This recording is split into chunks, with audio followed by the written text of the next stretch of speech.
Okay, so we got a new Hellraiser movie that went straight to Hulu. I don't know why, it could have been in theaters, but whatever. And I gotta say, I have never been the biggest fan of Hellraiser. I remember seeing the first one when I was young, like way young, and it never appealed to me. You know, to me, I've always wanted like slashers, Freddy Krueger, Jason, and Hellraiser was more of a slow burn. But I rewatched it a couple of years ago, and I grew to really appreciate the first one. And the second one takes a more unique take, and I think it's also fun. I think those first two go hand in hand pretty well. But I gotta say, after that, I have had no interest in rewatching or watching any of the sequels. So yeah, I say I can't really say I grew up with Hellraiser, but for some reason I was actually very excited to go see this one at home, that is. And I gotta say, yeah, it's a great movie. It's a great reimagining. You know, that's what they've been advertising. It's a reimagining of the book. And yeah, it's a great movie.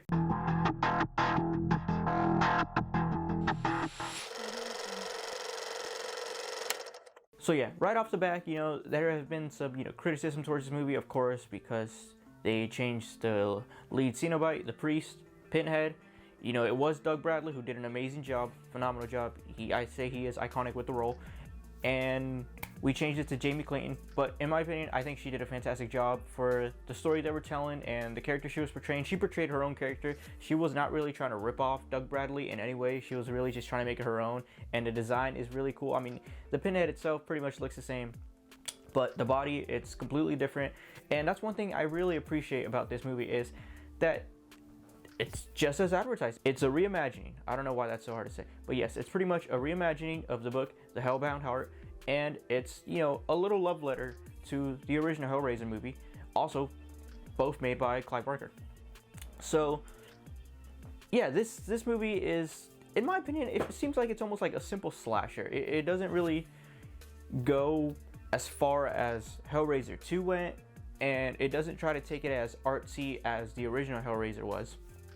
And in my opinion, it really focuses on the Cenobites, and it goes for more of a slasher type. You know, you got your friends, you got your group of friends with the lead actor, who I think acting wise, I think she did a great job, but I would say she was a bit of an annoying character throughout the movie.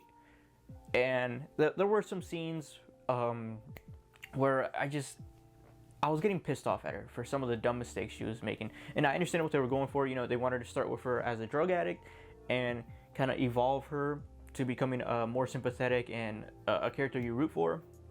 And I found that very hard, because based on the plot itself is that she finds the lament configuration, and you know, if you know what that is, it's pretty much the puzzle box that brings in the Cenobites. And so she finds it, and you can't blame her. You know, she opens it, she plays with it, and she brings the Cenobites in. But I think throughout the story, it's much easier for her to save all her friends and pretty much not put anybody in danger.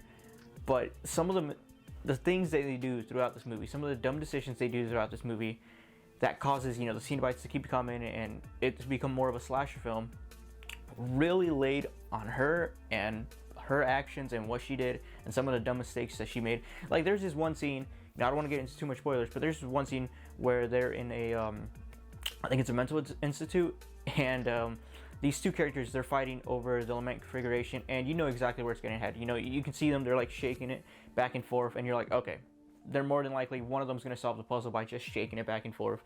And yeah, they're going to bring in the Cenobites, and somebody's about to get fucked up. And of course, that's exactly how it happened. And it just makes you think, like, come on, like the way these characters were arguing about the box and why they were, you know, pulling it back and forth, why they both wanted it, it made no sense in my opinion. And I understand that from the beginning of the movie, she loses her brother. Her brother disappears. We know what happened to him, but she doesn't. So I understand that she wants to hold on to the box to see if that gives her answers to where her brother could be. That makes sense. I get that. But at the same time, she puts too much effort into wanting to keep the box, but at the same time, she puts no effort into keeping an eye on the box to make sure that it is always with her, that nobody else is messing around with it and nobody else gets screwed. Because at a certain point, she finds out that, you know, when you solve the puzzle, it cuts you, and it pretty much means you're marked and that the Cenobites are going to come and show you all the pain and pleasure. So, yeah, you know, you're telling me that she'll grab the fucking box and she'll throw it somewhere where she won't care about it, but then when somebody else wants to grab it, she goes all after it and wants to take it for herself, and she wants to hold on to it. And of course, once she holds on to it, once she gets a hold of it, she doesn't give a shit where it's at. She'll put it somewhere and where anybody else can take it. And it's just, I don't know. There were so many scenes where that was happening, where, you know, things had to happen in order for the plot to keep going. And I understand that has to happen in the movie, but for this character, that was a bit annoying, in my opinion. And then we get to the side characters. And honestly, there's one character who had absolutely, like, no dialogue, little to none, until the scene where it pretty much brought in the Hell Priest, and then you get some dialogue from the character, and then the character's gone. So yeah, the characters weren't the best part about this movie. You know, like I said, the lead actor, I think she did an amazing job acting-wise, but the character, I just couldn't find myself rooting for her. I found her to be a bit annoying, and even by the end of the movie, I just, you know, I understand they redeemed her a little bit, but from all the crap that she brought throughout the entire movie, I don't think it was enough redemption for me, at least. But then you got the other side characters. You got her brother and her brother's boyfriend, and honestly, her brother's boyfriend is probably my favorite character in this movie. I think he, even though he makes some dumb mistakes halfway through the movie, he is probably the voice of reason, and he's always the one that's trying to fix things and not start problems, and really just trying to get the fuck out of there. Wherever they go, there's some places where they go where it's pretty much hell on earth, and they're trying to get the fuck out of there. Well, actually, no, he's trying to get the fuck out of there, and they want to stay. So, props to him. Now, I gotta say, the Cenobites themselves, I think they're fun and enjoyable characters, and they have great designs. They look amazing. They kind of threw away the whole leather thing and went for a more like skin, creepy design for, you know, their outfits. And yeah, I think they wanted to put their own touches in it, and I think that's great. That's a way to, you know, do the reimagining. But I think besides Pinhead herself and the design and Chatter is always cool to see. You know, there's something fun about seeing Chatter all the time. I don't think, yeah, besides the designs, I don't think any of the other Cenobites really had too much to do besides walk around and look menacing, which they did. And I gotta say, the atmosphere, this movie is awesome. There's so much like fog, mist. Every time the Cenobites come, all the color dims down, and it's like this blue hue, and it looks beautiful, and you know someone's about to get fucked up. And yeah, I think it looks great.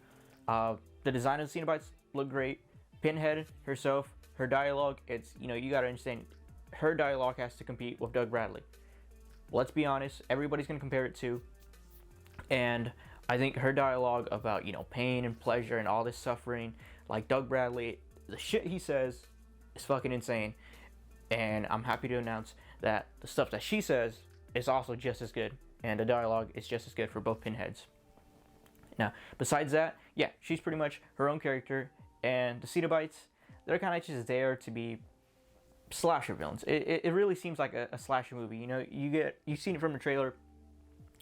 You get the lament configuration that pretty much has 6 puzzles you gotta solve, and each puzzle, once you solve each puzzle, it cuts the person who's solving it, and that person, you know, gets chased after by Cenobites and is more likely not gonna make it out alive. And then you see her group of friends, and you can count her group of friends, and you pretty much can predict where this movie's going. You know, okay, which characters are about to be, you know, meat bags to the Cenobites. So I would say this movie is a bit predictable, but I think it's an easier watch than the original Hellraiser, because it's really more of a slasher. That's really what it is, and it's an easier watch, and it doesn't really get too much into the whole Hellraiser thing, you know, the mythology of everything, until the end of the movie, and that's also fun to watch. But it feels a little distracting. It feels a little different because you just sat through like an hour and 50 minutes of slasher, and then you get like about 10 minutes of what the original Hellraiser and Hellraiser 2 were really going for. And I think it fits together pretty well, but it is a little jarring. But besides that, I would say this movie was really fun to watch. It's probably one of the easier Hellraiser movies to watch, simply because of the whole slasher aspect. And yeah, I enjoyed it. I highly recommend it. If you're a Hellraiser fan, you're going to watch it regardless. If you're not a Hellraiser fan, I would recommend just going out and see this movie. Because honestly, you don't need to watch any of the Hellraiser movies. I know there's like 10 of them. You don't need to watch any of them. You don't even need to read the book. You can just watch this movie for its own if you're just in the mood to watch a horror movie. This year, they've been killing it with horror movies. The score is also pretty damn good. You know, it's not the best score that I've seen, or it's not the best score that I've heard, but it's a pretty damn good score. Horror movies have been killing it with the scores. And yeah, I think you can have a bloody good time. Well, not too bloody. I would say the first half of this movie, surprisingly, all the violence and the gore for a Hellraiser movie, like, these people just create carnage. They just destroy the human body, and you don't really get to see too much of that the first half, and even the second half you get to see a little bit of that. And it just made me think, you know, maybe they could have done with a lot of more body horror. But honestly, I don't think the director was going for that. I think the director was going to tell more of a story than he was really going for the carnage candy, which I appreciate that. You know, I prefer a better story than just blood and gore, but I was kind of expecting a little more gore, but I'm fine with that. Either way, the movie was great. It's a fun watch. It's an easy watch, and I highly recommend it to anybody who is a fan, and also anybody who's not a fan. Don't know why this wasn't released in theaters, but whatever. I guess they didn't really have that much hope for this movie, since the past like 6 Hellraiser movies were straight to like DVD, I think. But as always, thanks for watching.